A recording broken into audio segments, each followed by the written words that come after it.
नमस्कार, आप देख रहे हैं के न्यूज इंडिया और मैं हूं आपके साथ गरिमा वाजपेयी। देवभूमि के दंगल में आप सभी का स्वागत है। देवभूमि के दंगल में आज हम बात करेंगे मोदी का चुनावी आगाज, विपक्ष की जमीन तलाश।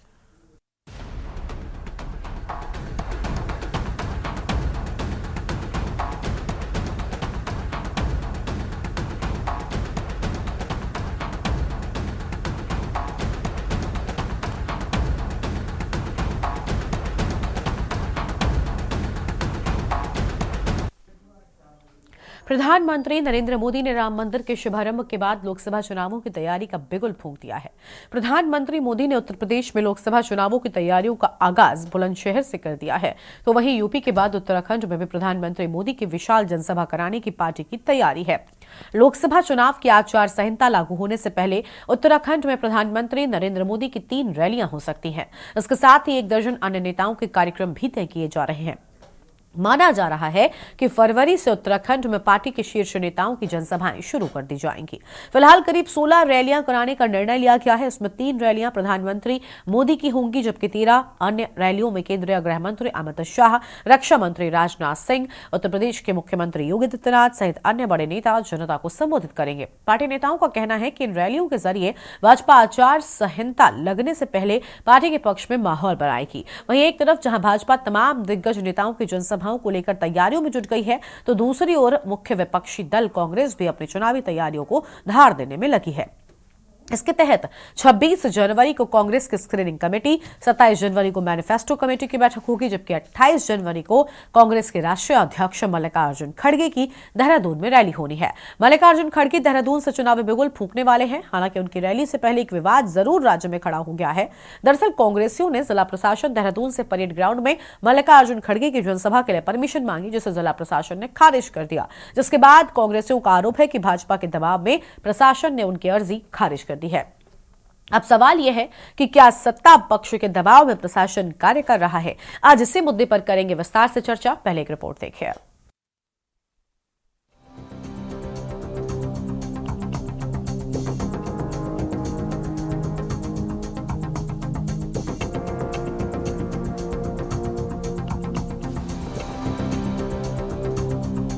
लोकसभा चुनाव 2024 जल्द होने जा रहे हैं।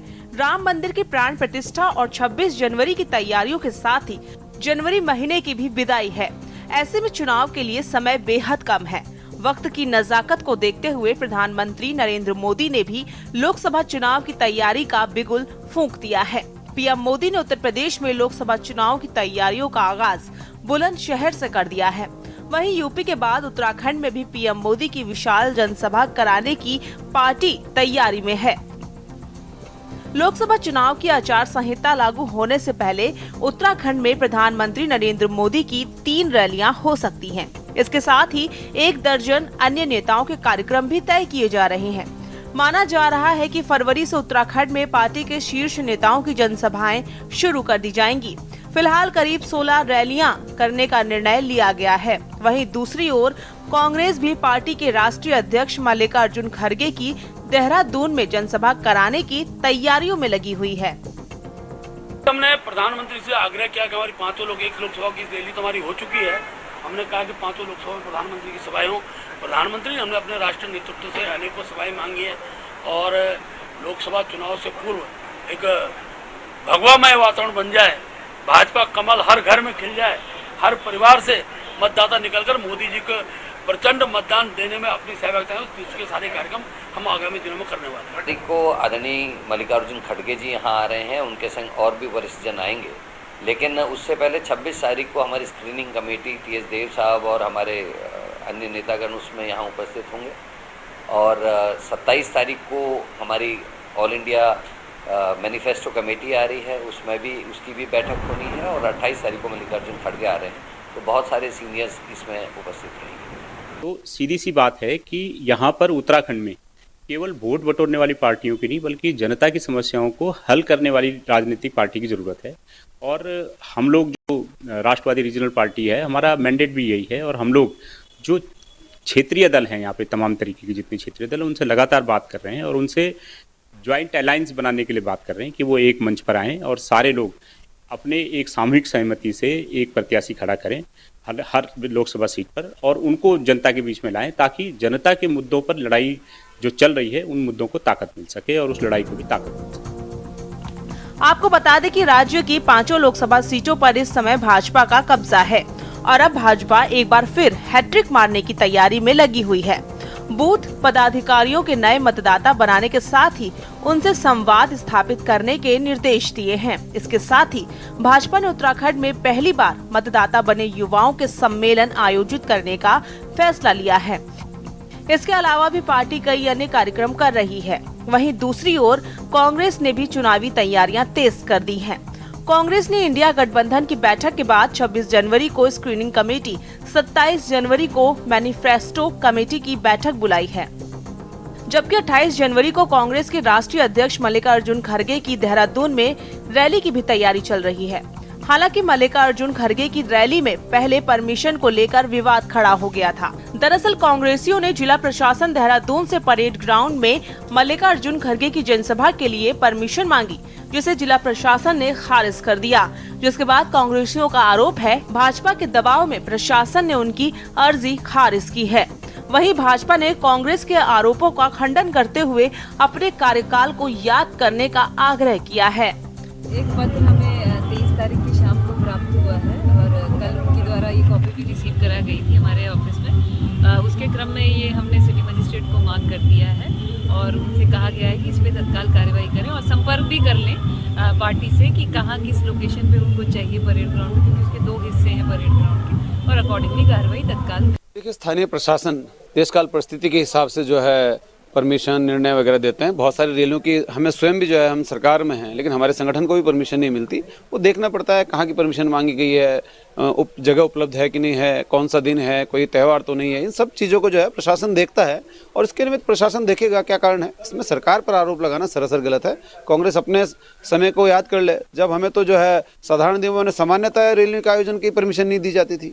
तरह का माहौल देश में खड़ा किया जा रहा है। विपक्षी दलों के दमन के लिए जानबूझकर इस तरह के कुत्सित प्रयासों को अंजाम दिया जा रहा है। आप ये देखिए कि कभी भी किसी विपक्षी दल को यदि कहीं किसी जगह की स्थान की अनुमति या निवेदन के लिए हाजिरी लगानी होती है तो वो जिला प्रशासन के पास जाता है।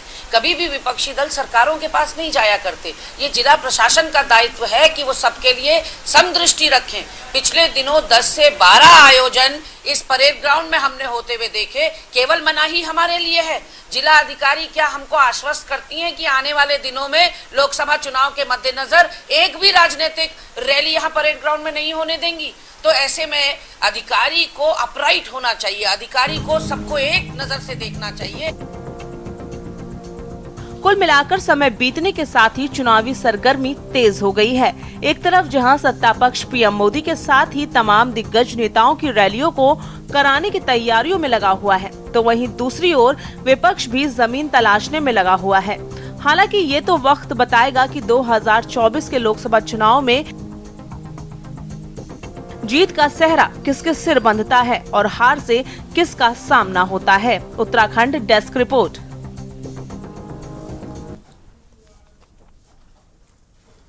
और इसी मुद्दे पर आज विस्तार से बातचीत होगी। खास मेहमानों का पैनल हमारे साथ में जुड़ने वाला है। सबसे पहले इनसे आपको हम रूबरू करवाते हैं। हमारे साथ में हनी पाठक जी हैं, प्रदेश प्रवक्ता हैं भारतीय जनता पार्टी की ओर से। मंजू त्रिपाठी जी हमारे साथ में हैं, कांग्रेस पार्टी की प्रवक्ता हैं। और शांति प्रसाद भट्ट जी हमारे साथ में हैं, केंद्रीय प्रवक्ता उत्तराखंड क्रांति दल की ओर से हैं। इसके साथ ही सुभाष झा जी हमारे साथ में हैं, वरिष्ठ पत्रकार हैं। सभी मेहमानों का बहुत बहुत स्वागत। आज की चर्चा शुरुआत हम हनी पाठक जी के साथ में करेंगे। हनी जी, बीजेपी अपनी तैयारियों में लगी हुई है, लेकिन कांग्रेस का आरोप है कि खड़गे के दौरे को लेकर आपकी ओर से सियासत की जा रही है, क्या कहेंगे आप?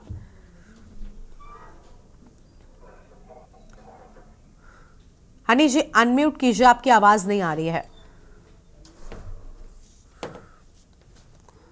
मुझे सुनाई नहीं दिया असल में। गरिमा जी जी हनी जी, आपको आवाज मिल रही है अभी हमारी? मैं फिर से कनेक्ट होती हूँ। हनी जी, आपको आवाज मिल रही है? तो हनी जी तक आवाज नहीं पहुंच पा रही है। मंजू त्रिपाठी जी हमारे साथ में हैं, उनको रुक कर लेते हैं, उसके बाद में हनी जी के पास जाएंगे। मंजू जी, स्वागत आपका। मंजू जी, आप आरोप लगा रहे हैं, कह रहे हैं कि सियासत, जबकि बीजेपी का ये कहना है कि हमें कोई डर नहीं है, कोई भी राजनीति करे, कोई भी रैली करे, हमें किसी प्रकार का कोई डर नहीं है। फिर आपकी ओर से इस तरीके के आरोप क्यों लगाए जा रहे हैं? देखिए गरिमा जी, जिस तरह से इन्होंने आवाज आपकी गरिमा जी आवाज आ गई मुझे। हाँ ठीक है ठीक है, हनी जी लौटेंगे आपके पास, अभी मंजू जी को सुन लेते हैं। इस तरह से इन्होंने प्रशासन पर दबाव बनाया और खड़गे माननीय हमारे जो राष्ट्रीय अध्यक्ष हैं खड़गे जी की रैली को वहां पर परेड ग्राउंड में करने से मना कर दिया है। इनकी दहशत कांग्रेस के प्रति साफ झलक रही है, क्योंकि इन्हें पता है कि इन्होंने जो किया है उससे ये डर रहे हैं।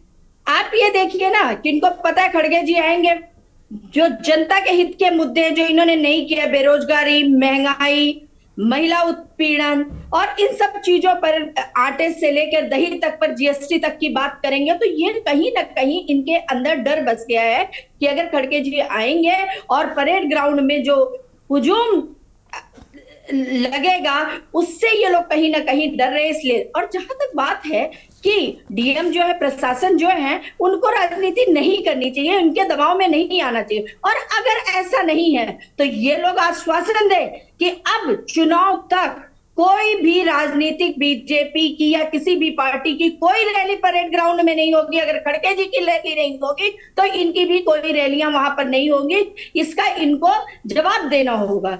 क्यों ऐसा सौतेला व्यवहार कांग्रेस कांग्रेस सबसे बड़ी और मजबूत विपक्ष है, उसके साथ ऐसा सौतेला व्यवहार क्यों किया जाता है? ठीक है ठीक है, हनी जी के पास जाते हैं। हनी जी, सौतेला व्यवहार क्यों? क्या डर रही है बीजेपी? किसी प्रकार का कोई डर है? सियासत आखिर रैली पर क्यों अनुमति देने को लेकर आरोप मंजू जी लगा रही हैं? वो कह रही हैं कि आपको क्या समस्या है? हास्यास्पद बयान, हाँ, एकदम हास्यास्पद बयान सभी कांग्रेस के सभी प्रवक्ताओं का। मुझे एक बात बताइए, अभी आपने गरिमा जी जिला अधिकारी की वो सुनी होगी ना, डीएम की बाइट। उस बाइट में उन्होंने क्या कहा है कि 23 तारीख की शाम को हमारे पास ये लेटर पहुंचता है। तो और उन्होंने उसको तुरंत सिटी मजिस्ट्रेट को भेजा और ये कहा कि जो इसमें हो सकता है वो करिए। अगर हमें भी कोई पार्टी की रैली करनी होती है, हम सत्ता में ही हैं, लेकिन हमें पत्र किसी ऐसी जगह पर अगर रैली करनी है, जैसा परेड ग्राउंड हो गया, बन्नू स्कूल हो गया, ये सब चीजें हो गई, तो हम लोगों को परमिशन 1 हफ्ता 10 दिन पहले लेनी पड़ती है। लेकिन ये सिर्फ राजनीति भुनाने वाली बात है। इनको खुद को पता है कि इनकी रैली में लोग तो इकट्ठे हो पाएंगे नहीं, तो इसको सियासी हथकंडा किस तरीके से अपना सकते हैं, उस तरीके से सियासी हथकंडा अपनाने के लिए इस तरीके की बेबुनियादी बातें कर रहे हैं। दूसरी बात ये कह रही है कि हमें आश्वासन दे कि आज के बाद आपकी रैली नहीं होगी। क्यों भाई, क्यों दे आश्वासन? हम अगर पहले चिट्ठी देते हैं, हमें पहले परमिशन मिलती है, हमें उसका पहले जानकारी हो जाती है, तो फिर इसमें कैसी परमिशन लेने वाली बात है? हम नियम और कानून के हिसाब से चल रहे हैं, हम परमिशन के लिए लेटर पहले भेजते हैं। तीसरी बात मैं कहना चाहूंगी, मंजू त्रिपाठी जी प्रवक्ता है, इनसे पूछे 16 जनवरी को बन्नू स्कूल क्यों बुक कराया गया है और उसकी परमिशन इन्हें क्यों मिली है? 16 फरवरी की आप मुझे ये बताइए क्यों मिली हुई है? इसलिए मिली हुई है 16 तारीख की, क्यों? क्योंकि इन्होंने बन्नू स्कूल में पहले ही रैली के लिए उसको बुक कर दिया है। तो आप इनके सियासी खोपड़ी को देखिए। इस जगह पे ये 23 तारीख को भेजती है, 23 तारीख को भेजते हैं कि हमें बन्नू स्कूल में चाहिए परेड ग्राउंड रैली कराने के लिए, और बन्नू स्कूल के लिए इन लोगों ने पहले ही रजिस्ट्रेशन करा लिया है, वहां पर पहले ही इन्होंने अनुमति ले ली है। तो इनके सियासी मापदंडों को देखिए कि इनकी खोपड़ी किस तरीके की चलती है कि बन्नू स्कूल में तो इन्होंने 16 तारीख की अभी से बुकिंग कर ली है, लेकिन परेड ग्राउंड के लिए सियासी हथकंडा अपनाने के लिए, जनता को एकदम बेवकूफ बनाने के लिए और जनता से थोड़ी वो क्या उसे कहते हैं, ये संवेदनाएं लेने के लिए इस तरीके के मापदंडों का उपयोग कर रहे हैं। मुझे शर्म आती है इनको ये बोलते हुए कि आप लोग इस तरीके के सियासी हथकंडे मत अपनाइए। 70 साल से ज्यादा पुराने हैं आप लोग, मुझे पता है आप लोगों का गठबंधन में एक एक करके सब लोग साथ छोड़कर जा रहे हैं आप लोगों के इसी कुकर्मों के कारण। लेकिन ये कुकर्म उत्तराखंड की देवभूमि में भी मत करिए। अपने सियासी हथकंडे वो जगह अपनाइए जो कि जायज हो और सही हो, जो कि गलत है उस चीज के लिए मत बोलिए। ठीक है ठीक है।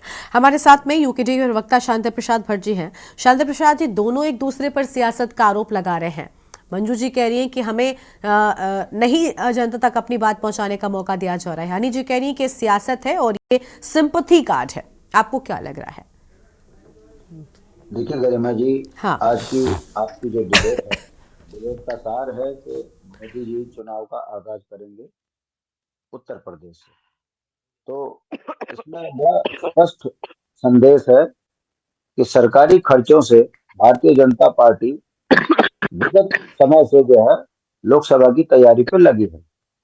वो चाहे फिर कोई भी इवेंट हो, उसमें मोदी जी का फ्रंट में आना और उसको राजनीतिक मंच बना देना एक संदेश है कि भारतीय जनता पार्टी आचार संहिता लगने से पहले सरकारी धन का दुरुपयोग करके अपनी पार्टी को लाभ पहुंचाते हुए पूरे देश के अंदर एक संदेश देना चाहती है कि हम और हमारे अलावा कोई नहीं है।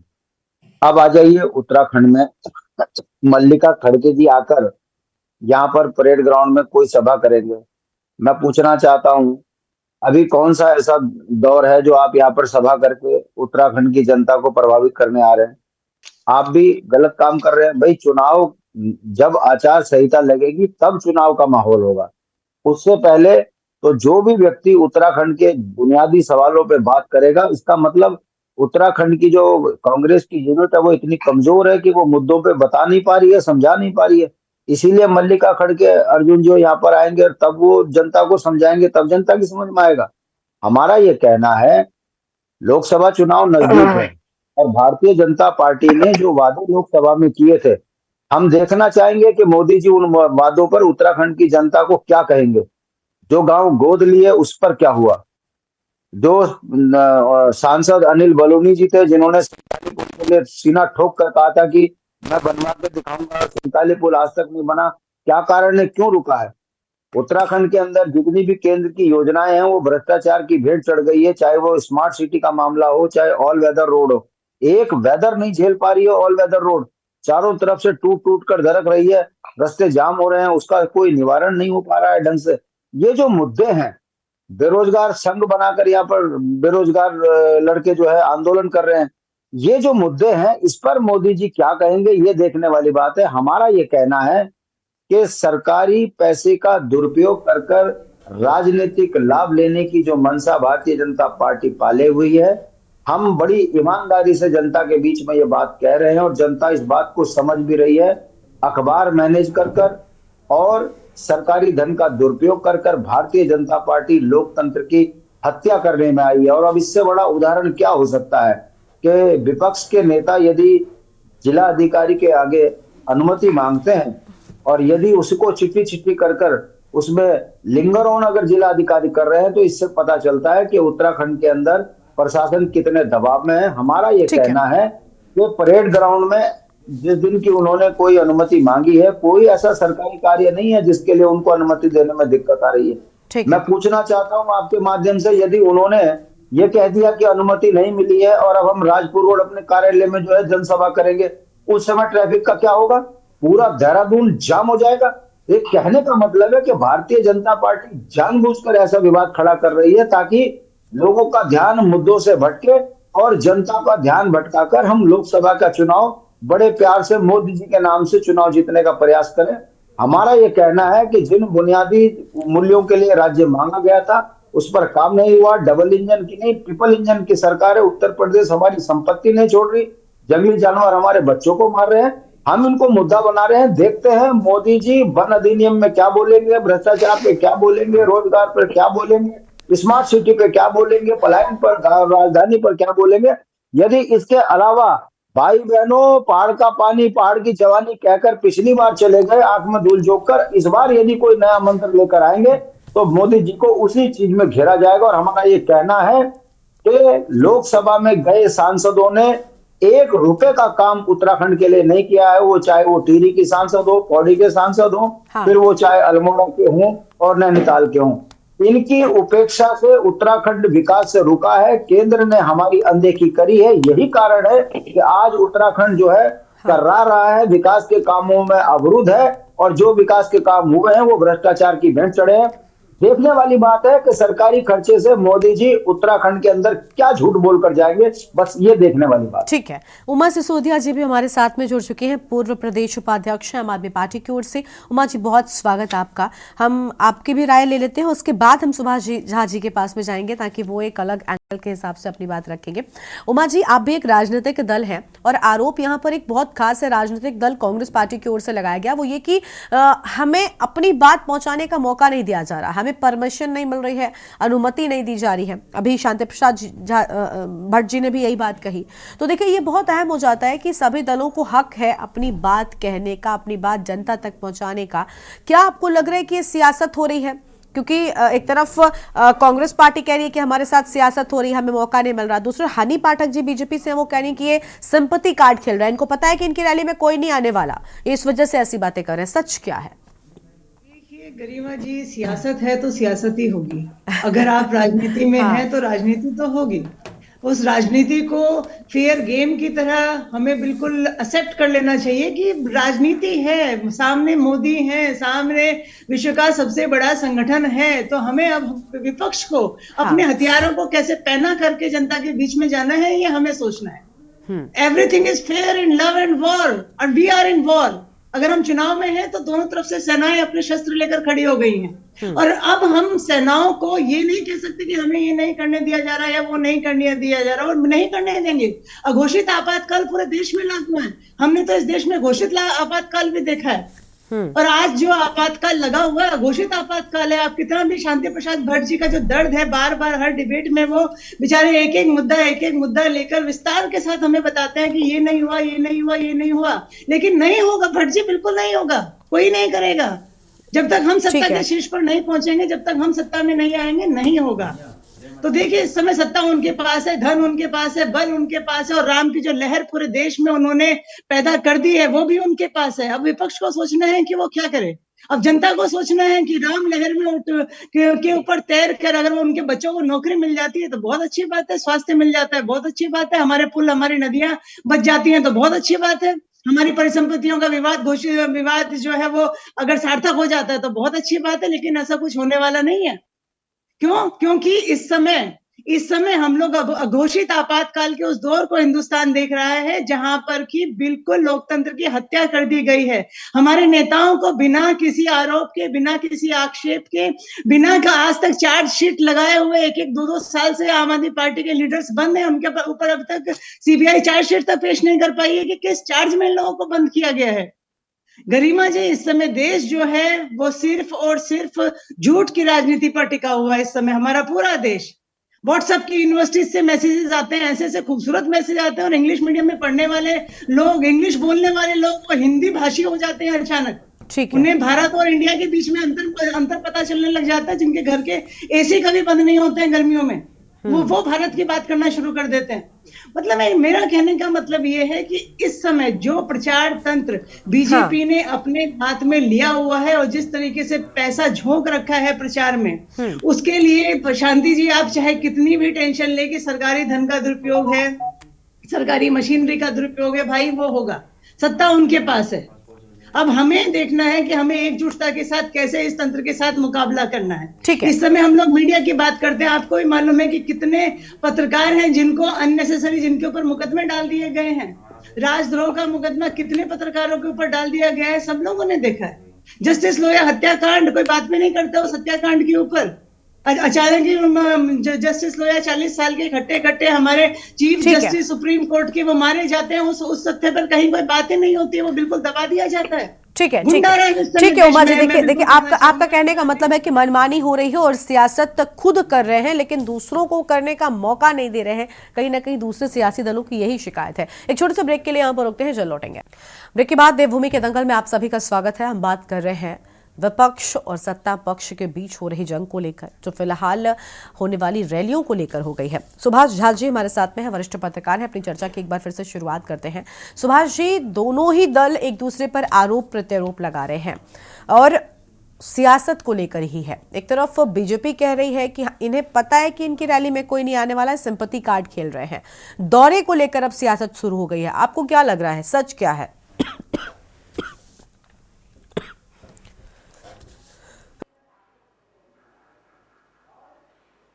देखिए, मूल सवाल यह है, गरिमा जी आवाज आ रही है क्या? हेलो जी, आपकी आवाज आ रही है। आवाज आ रही है क्या? हाँ, मूल सवाल यह है कि लोकतांत्रिक तौर तरीके भी इस देश के लिए कुछ हैं,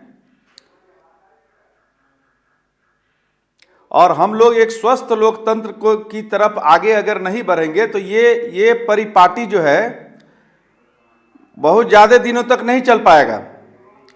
इसलिए ये जान लीजिए कि हम कहते हैं कि जब इस बताइए कि इस तर्क में कोई दम है क्या? जब आप कहते हैं कि इनके रैली में कोई नहीं आएगा तो फिर आपको इतनी फिक्र क्यों है? इनके रैली में कोई नहीं आएगा, फिर 5 लोग ही आएंगे तो 5 लोगों के लिए तो कभी आप परेड ग्राउंड खाली है, फिर आप आदेश कर देते। इसके लिए इतना विवाद बढ़ाने की जरूरत क्यों थी? दूसरी बात, जो परेड ग्राउंड ऐसे ही बहुत छोटा हो रखा है, पता नहीं सरकार ने उस पर बिल्डिंगें बनवा करके इस शहर का एक ग्राउंड था परेड ग्राउंड, वो भी परेड ग्राउंड अब एक कोने में जाकर के सिमट गया है। अब रह गई बात जहां तक भाजपा और कांग्रेस का सवाल है, तो ठीक है, ये आरोप और प्रत्यारोप चलते रहेंगे, लेकिन मुझे लगता है कि भाजपा डर गई कि कहीं जो है केदारनाथ मंदिर का सोना घोटाला नहीं सामने आ जाए, कहीं अंकिता भंडारी समय ये सामने ना आ जाए, कहीं जो है यहाँ स्मार्ट सिटी को लेकर के जो बीच में काम रुक गया था वो लेकर के सरकार सामने ना आ जाए, यहाँ के रोजगार का सवाल ना आ जाए, यहाँ अग्निवीर का सवाल ना आ जाए, यहाँ का पलायन ना आ जाए। मुझे लगता है कि सरकार को चाहिए कि खड़गे जी विपक्ष के नेता हैं, उनको प्रोग्राम करने देती। और दूसरी बात, हम अपने भाई भट्ट जी से भी कहेंगे कि यह अधिकार हर एक पार्टी को है कि वो अपना रैली जब चाहे करे और उसकी सूचना प्रशासन को दे। ये समान कल्चर है कि प्रशासन को 5 दिन 7 दिन पहले सूचना दिया जाता है डीएम को, और डीएम जो है आदेश डीएम का आदेश स्वीकृति की बात नहीं होती है, सूचना की बात होती है कि सूचना मिल गया, डीएम उसकी व्यवस्था करे कि शहर में कोई अफरा तफरी ना मचे। लेकिन अब जब यह कहा जा रहा है कि आप अपर सचिव से मिलिए तो सचिव से मिलिए तो मुख्यमंत्री इस पर बताएंगे, इसका मतलब सीधा मामला यह है कि इसका जलेबी बनाना है और जलेबी बना करके कार्यक्रम को नहीं होने देना है, और निश्चित तौर पे इससे कोई अच्छा मैसेज नहीं जा रहा है। मुझे लगता है कि भाजपा को इस पर गंभीरता से विचार करना चाहिए। ठीक है, अभी हनी जी के पास में जाएंगे। हनी जी, आपने सुन लिया, लगभग सभी विपक्षी दलों की ओर से आप पर आरोप लगाया गया कि आपकी ओर से अनुमति नहीं दी जा रही है, क्योंकि आपको भी डर है कि कहीं जनता असली सच जो विपक्ष बताएगा वो ना जाने। अब मैं वरिष्ठ पत्रकार से सुभाष जी भाई साहब की बात का जवाब देती हूँ। हाँ। इनकी बातों का अगर रिवर्स आप सुने तो इन्होंने 2 बातें अपने सेंटेंस में एक साथ कही है। इन्होंने क्या कहा है कि आप परमिशन दे देते ना, इन्होंने एक बात ये कही। हाँ। दूसरी बात अशोक झा जी ये कहते नजर आते हैं कि अगर ये जिला प्रशासन को अनुमति के लिए पत्र भेजिए, जिला प्रशासन अनुमति देगा, और जिला प्रशासन का काम इस तरीके से अनुमति देना। आप मेरी आवाज सुन रही है गरिमा जी? जी बिल्कुल, आपकी आवाज आ रही है, बोलिए। हाँ, जिला प्रशासन का वो है कि जिला प्रशासन अनुमति देगा, और जिला प्रशासन की बात है भी नहीं कि वो अनुमति देगा, वो बस आपकी व्यवस्था करेगा कि कोई अफरा तफरी ना मचे। इन्होंने यही बात कही है, बिल्कुल ठीक। अब मैं इनकी बात का जवाब देती हूँ कि खुद ही कह रहे हैं कि अनुमति आपने नहीं दी, तो मतलब ये कौन सी बात करना चाह रहे हैं, मुझे ये जरा क्लियर करे। ये वरिष्ठ पत्रकार है लेकिन 2 तरह की बात करते हैं। ये कभी कहते हैं कि अनुमति आपने नहीं दी, कभी ये तुरंत तीर उठाते और कहते हैं कि जिला प्रशासन को लेटर 6-7 दिन पहले भेजना चाहिए। मैंने अपने शुरू के वक्तव्य में मिस गरिमा जी आपको क्या कहा, मैंने यही कहा ना कि डीएम ने क्या बोला है, 23 तारीख को हमें यह पत्र प्राप्त हुआ है और उन्होंने सिटी मजिस्ट्रेट को दिया है और कहा है कि जो उचित कार्रवाई हो सकती है करिए जिससे इनकी रैली हो जाए। लेकिन वरिष्ठ पत्रकार अशोक झा जी ने शायद मेरी ये बात को अच्छे से सुना नहीं। दूसरी बात को मैं अशोक झा जी से पूछना चाहती हूँ, 16 तारीख की रैली की बन्नू स्कूल में आप क्या कहना चाहेंगे अशोक झा जी? उसकी परमिशन इन लोगों को पहले से कैसे मिल गई?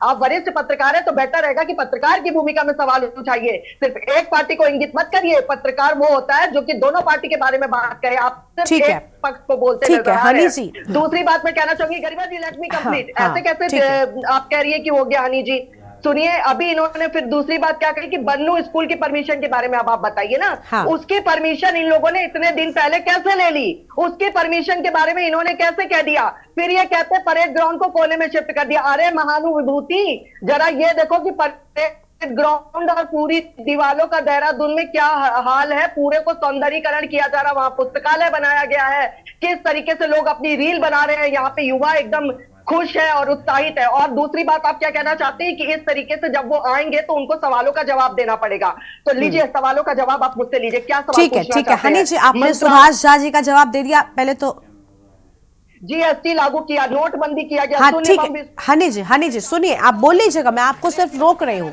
आप बोल लीजिएगा। हनी जी सुनिए, पहले तो उनका नाम सुभाष झा जी है। अशोक, आप गलत बोल रहे हैं, माफी चाहूंगी, आप करेक्ट कर ले। और दूसरी बात ये कि आपने उनका जवाब दे दिया, लेकिन सभी विपक्षी दल आपके लिए यही कह रहे हैं, चाहे यूकेडी के हो, चाहे उमा जी आम आदमी पार्टी से हो। सभी विपक्षी दल का क्या है मतलब, आप बताइए। गरिमा जी, बेंगलुरु में क्या हुआ था, उससे पहले क्या हुआ था, आप बताइए। बेंगलुरु में जो ये लोग एकत्रित होकर पार्टी और टी पार्टी करने गए थे, महागठबंधन करने गए थे, वो उनका इंटरनल मैटर है, आपको उससे क्या प्रॉब्लम है? Just a minute, let me complete. ये लोग जो वहां पर स्नैक्स पार्टी और टी पार्टी करने गए थे बेंगलुरु वगैरह में, वो वहां गठबंधन करने गए थे। महागठबंधन का क्या मतलब होता है? मैं गरिमा जी के साथ, गरिमा जी मेरे साथ, हम दोनों जब एक्टिवा में एक साथ निकलेंगे तो हम दोनों बहन बहन है, कोई दूसरा बोलेगा तो देंगे चपत, एक साथ हल्ला बोलेंगे और रैलियां निकाल देंगे। तो ये गठबंधन मेरा और गरिमा जी का हो गया। तो हम दोनों जब एक साथ कहीं बैठेंगे तो हम दोनों एकदम सगी सहेलियां हैं। तो यही चीज गठबंधन के साथ है और सभी विपक्षी दल एक सुर में एक बात बोलेंगे, क्योंकि वो गठबंधन के साथ है और गठबंधन में यही होता है कि अभी तो आप ही ये बात कह रही थी, अभी अपने पहले वक्तव्य के दौरान आपने ही ये बात कही कि इनकी इन्हीं हरकतों की वजह से इनके सारे साथी इनका साथ छोड़कर जा रहे हैं। अब आप ही अपने डिबेट में ये बात कह रही हैं कि सब एक है तो एक जैसी बात बोलेंगे। गरिमा जी सुने, मैंने कहा एक एक करके छोड़ के जा रहे हैं, मैं अपने कहे हुए सेंटेंस यानी अभी जो मौजूद लोग हैं अभी ये साथ में है, एक एक करके, हाँ एक एक करके। ममता बनर्जी ने इनके कुकर्मों के कारण, क्योंकि न्याय यात्रा बंगाल में पहुंच रही थी,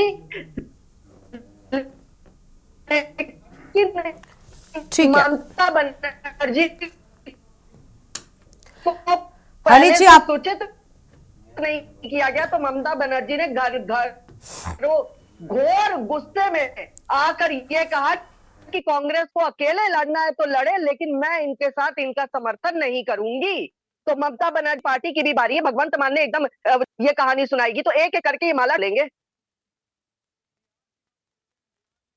गरिमा जी, where are you getting my voice? Yes आपकी आवाज आ रही है। ठीक है, आपके पास लौटेंगे, अभी मंजू जी के पास जाते हैं। मंजू जी, वो कह रहे हैं कि एक प्रोटोकॉल होता है, अगर आपको रैली करनी है उसके लिए कुछ दिन पहले परमिशन मांगनी होती है। ये गलती कांग्रेस पार्टी से, जिसको आप खुद कह रहे हैं कि हम 70 साल पुरानी पार्टी हैं, आप कैसे कर सकती है? कई राज्य आपके भी हैं जहां पर आपकी सरकार है, क्या वहां पर आप इस प्रोटोकॉल को नहीं मानते? वहां पर अगर दूसरे जो आपके विपक्ष में बैठी पार्टी है वो अगर धरना करने की, रैली करने की अनुमति मांगती है तो उसके लिए भी एक समय अवधि होती है, उसको भला कांग्रेस पार्टी कैसे पूरा नहीं कर रही है? यह भी एक सवाल है। आप मौका क्यों दे रहे हैं उनको कोई भी पॉइंट उठा पाने का? गवर्नमेंट है, ये भाजपा वाले हैं, इनकी फितरत है कि हम करें तो पुण्य, तुम करो तो पाप, क्योंकि ये फितरत है। अगर परमिशन मांगी गई 23 तारीख को भी मांगी गई है तो DM she can not deny, उनको मना नहीं कर सकती। अगर उनको आदेश होना चाहिए, अगर उनको कहा गया है कि हमारे विपक्ष के नेता आ रहे हैं मल्लिकार्जुन खड़गे जी, तो उनको उसकी व्यवस्था की देखरेख करनी चाहिए और परमिशन देनी चाहिए। वो इधर से उधर, इस कोने से उस कोने गुमराह करने का काम क्यों कर रही हैं? क्योंकि उनके ऊपर भाजपा वालों का दबाव है। और इन्हें पता है कि इन्होंने जितनी इनकी योजनाएं हैं वो सब भ्रष्टाचार की भेंट चढ़ गई हैं। सरकारी क्षेत्रों का जो दुरुपयोग ये लोग कर रहे हैं, उस पैसे को इलेक्शन में भुनाने का काम कर रहे हैं। मोदी जी एक तरफ कह के डबल इंजन की सरकार कर दो जी, डबल इंजन की सरकार हो जाएगी तो हम ये करेंगे वो करेंगे, पहाड़ का पानी, पहाड़ की जवानी, यही सब लॉलीपॉप देके इन्वेस्टर सबमिट कराया गया। और इन्वेस्टर सबमिट में इन्होंने बड़ी बड़ी मड़ुआ खाइए, मोटा अनाज खाइए, ये खाइए, और कैटरिंग किसकी की? ताज की 200 करोड़ रुपया ऐसे थोड़ी खर्च हो गया, उसका वही खोदा पहाड़ निकली चुईया क्या सामने आया? तो इन लोगों की ये आदत, फूट डालो, राज करो, कभी इनके ऊपर छीटाकसी करो, कभी उनके ऊपर करो, जिससे जो सही मुद्दे हैं उससे भटकाने का काम करो। बेरोजगारी हो गई, पहाड़ में बोलते हैं अरे भाई सैनिकों का प्रदेश है उत्तराखंड, हर घर से एक। आपने तो पहाड़ के जो सैनिकों की पेंशन पे उनका परिवार निर्भर रहता था, अग्निवीर जैसी योजना लाके उनके मुंह से खाने का निवाला छीन लिया। ये वो पार्टी है। तो वही बोलते हैं सूप बोले चलनी पे बोले जिसमें 72 चले। ये हमें नियम सिखाएंगे।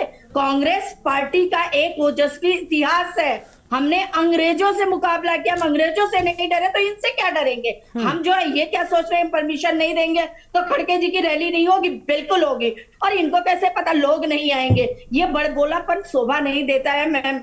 मैडम को बताना चाहती हूँ कि कितने लोग आएंगे, क्या आएंगे, वो तो समय बताएगा। लेकिन आप कितने भी अटकलें डालिए, कितने भी हिंड्रेंसेस क्लियर करिए, हम लोग डरने वाले नहीं हैं। बिल्कुल ठीक है आपके पास ठीक है। मुंह तोड़ जवाब देने से नहीं डरे तो हम आपसे डरेंगे?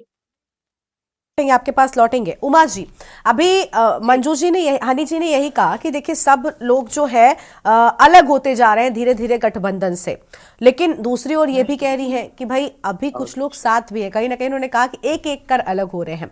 क्या लग रहा है आपको, क्या बीजेपी क्यों आखिर, अगर खड़गे जी की रैली को अनुमति नहीं मिल रही है, इसके पीछे एक देखिए नो डाउट कि ये होता है कि एक प्रोटोकॉल होता है। मान लीजिए दिल्ली में भी आम आदमी पार्टी की सरकार है, अगर किसी को कोई रैली करनी है, धरना करना है, इसके लिए एक शासन से परमिशन होती है, एक पूरा प्रोसीजर होता है। वो पूरा क्या करना चाहिए था, क्योंकि आप अगर पॉइंट दोगे तो वो आपके विपक्षी हैं, आपके लिए तो वो विपक्षी है ना, वो क्यों आपको मौका देंगे? आप राजनीतिक रूप से प्रतिद्वंदी हैं, तो ऐसा मौका क्यों देना?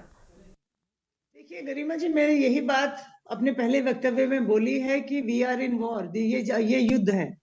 हमारी सेनाएं आमने सामने सज चुकी हैं और अब हमें हमारे तर्कश में क्या क्या तीर हैं और क्या क्या हमारे तीर क्या मतलब मेरा कहने का मतलब क्या क्या हमारे मुद्दे हैं उनको लेकर जनता के बीच में जाना है। अगर खड़गे जी की रैली को परमिशन नहीं मिली तो कहीं ना कहीं ये पॉइंट तो जरूर बनाया गया होगा तरफ से कि देखो इन्होंने लेट किया, इन्होंने ऐसा किया, इस वजह से हमने परमिशन नहीं दी। जबकि ऐसा हो सकता था कि परमिशन देना ना देना डीएम साहब की अपनी चॉइस नहीं है। उनको सिंपल एक मैसेज उनको मुख्यमंत्री जी से करना था कि सर ये परमिशन आई हुई है, क्या करना है। और मुझे अच्छे से मालूम है कि ऊपर से ही दबाव आया है कि उनकी रैली को आप परमिशन मत दीजिए, लेकिन एक कारण जरूर लिखा जाता है। क्योंकि अभी हम हिंदुस्तान में है, लोकतंत्र में है, कागजों पर बात होती है कि भाई रीजन क्या आया वहां से, तो रीजन उन्होंने बता दिया कि आपने लेट परमिशन मांगी इसलिए हम आपको परमिशन नहीं दे पाए। जबकि हमने देखा है कि कुछ घंटों पहले भी परमिशन जो है दी जाती है और हम सबको मालूम है कि हम चुनाव में है। हमारा प्रशासन अगर इतना सोया हुआ है और हमारी कानून व्यवस्था, पुलिस व्यवस्था अगर इतनी बेकार है, इतनी लचर है कि हमारी रैली नहीं करवा पा रही है खड़गे जी की, तो बहुत बड़ा क्वेश्चन मार्क इस समय उत्तराखंड की जो कानून व्यवस्था है और जो प्रशासनिक व्यवस्था है उसके ऊपर खड़ा हो जाता है। जबकि ऐसा नहीं है। हम अपनी पुलिस की हमेशा यहाँ पर तारीफ करते हैं, अपने प्रशासन में जो हमारे अधिकारी बैठे हैं उनकी तारीफ करते हैं, लेकिन उनके ऊपर जो राजनीतिक दबाव है सत्ताधारी दल का, उस दबाव के सामने वो लोग भी बेचारे नतमस्तक होते हैं। उनकी नौकरी है, उनको सस्पेंड कर दिया जाएगा, उनको कहीं ना कहीं ऐसी पोस्टिंग पे भेज दिया जाएगा जहां से वो वापस नहीं आ पाएंगे। तो उनके ऊपर राजनीतिक दबाव होता है और ये राजनीतिक दबाव का ही खेल है कि हमारी डीएम साहिबा उनको परमिशन नहीं दे पाई, जबकि वो दे सकती थी। ऐसा नहीं है कि नहीं दे पाती, लेकिन फिर भी मैं ये कहूंगी कि we are in war, everything is fair in love and war. और इस समय बीजेपी के हाथ में सत्ता है और सत्ता के दुरुपयोग का ये पहला मौका नहीं है। हमने इससे पहले भी हजारों मौके देखे हैं सत्ता का जो दुरुपयोग बीजेपी के शासनकाल में हो रहा है, चाहे वो पत्रकारों के ऊपर प्रेशर है, चाहे वो हमारे सुप्रीम कोर्ट के चीफ जस्टिस के ऊपर प्रेशर है, चाहे वो हमारे तमाम जो दूसरे नेतागण है, विपक्षी पार्टी के जो बड़े बड़े नेतागण है उनके ऊपर प्रेशर है। इस पूरे प्रेशर को हम लोग देख रहे हैं और झेल रहे हैं। ये दौर आता है, देखिए इस समय बीजेपी का दौर है, इस बात को हमें मानना पड़ेगा। इस समय उनकी सत्ता चल रही है, उनके सितारे बुलंदी पर है, वो विश्व का सबसे बड़ा संगठन और सबसे पैसे वाली पार्टी बनकर खड़े हुए हैं। अडानी और अंबानी जी के नाम के जो दो कहते हैं स्तंभ उनके सामने जुड़े हुए हैं, उन्होंने पैसे से इतना मजबूत बीजेपी को कर रखा है कि आम आदमी पार्टी हो या दूसरी तमाम पार्टी हो, कहीं ना कहीं उस पर वो अपने आप को कहीं ना कहीं ठीक है। अभी अंतिम प्रतिक्रिया हम उनकी लेंगे, लेकिन उससे पहले शांति प्रसाद जी के पास में भी एक बार जाते हैं। शांति प्रसाद जी, आरोप वही है कि देखिए हाँ वो कह रहे हैं कि आपने प्रोसीजर फॉलो नहीं किया जिसके चलते नहीं हुआ, इसमें उनका कोई रोल नहीं है, प्रशासन का रोल है। अब असल में जिम्मेदार कौन है, देखिए ये पता लगा पाना एक मुश्किल काम है। लेकिन एक तरफ मोदी जी की रैलियों की अनुमति लगातार हो रही है, खड़गे जी पहुंच रहे हैं, उनको अनुमति नहीं मिल रही है। आपको लग रहा है कि कहीं ना कहीं लापरवाही तो कांग्रेस पार्टी की ओर से भी हुई?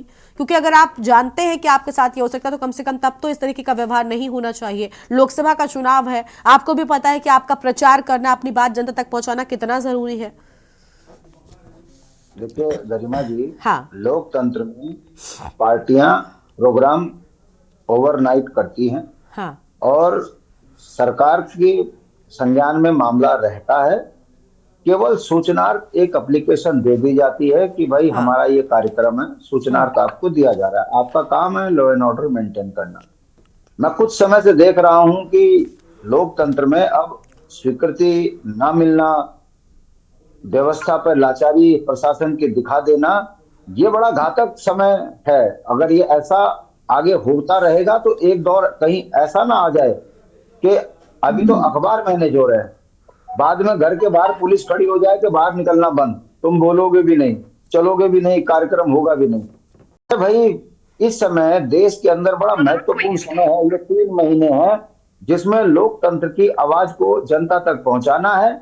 जनता ने सहमति जतानी है और उसके बाद अपनी सरकार चुननी है।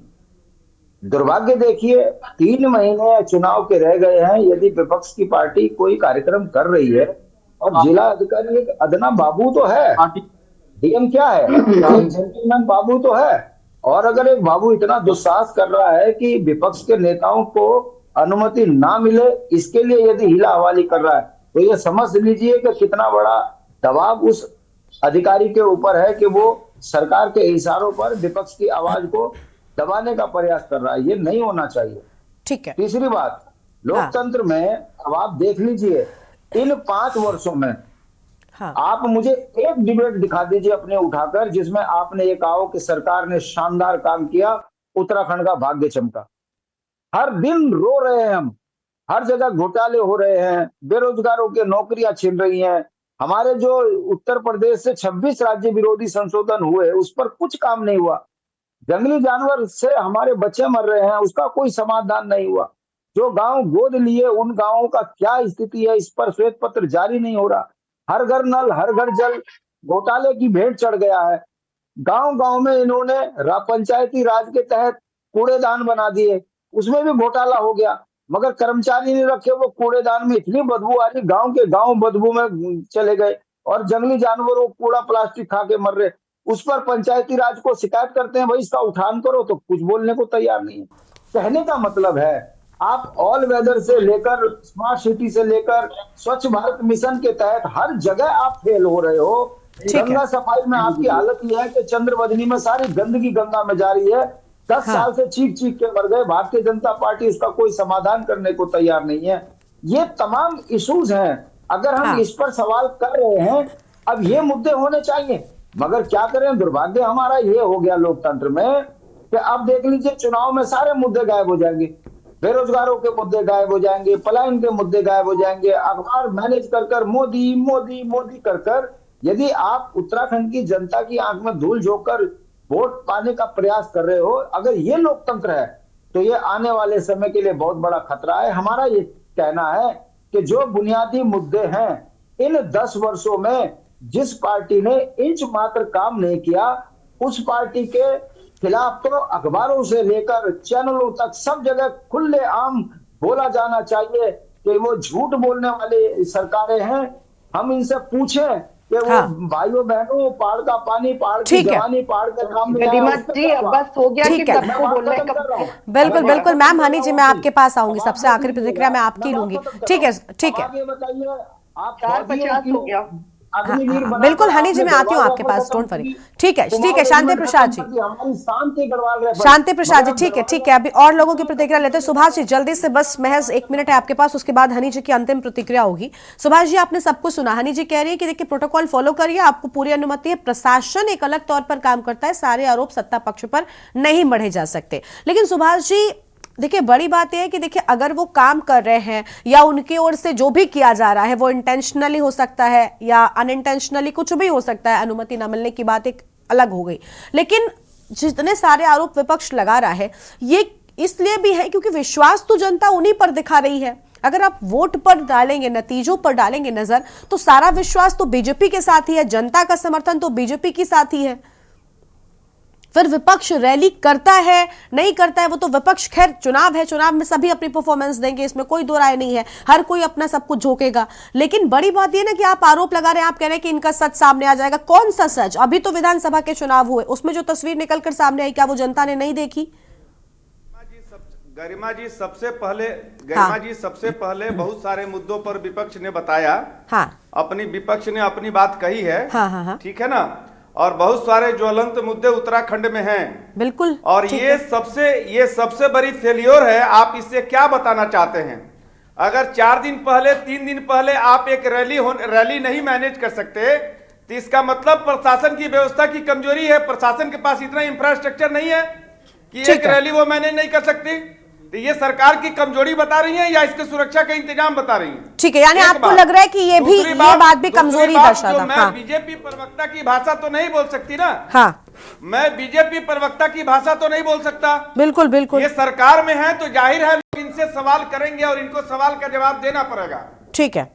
अब इनको अगर आदत लग गई है हाजी वाले पत्रकारों की, तो वो पत्रकार वहां भाजपा दफ्तर में जाते होंगे, मैं नहीं जाता हूँ। ठीक है। और मैं किसी न मंत्री न किसी संतरी के पास जाता हूँ। ठीक है सुभाष, जनता का सवाल होगा वो सवाल हम आपसे करेंगे। नहीं, बिल्कुल देखिए, सरकार से ही सवाल किए जाते हैं और विपक्ष ही नहीं, जनता भी अगर सवाल करेगी तो सरकार से ही, सत्ता पक्ष से ही किए जाएंगे।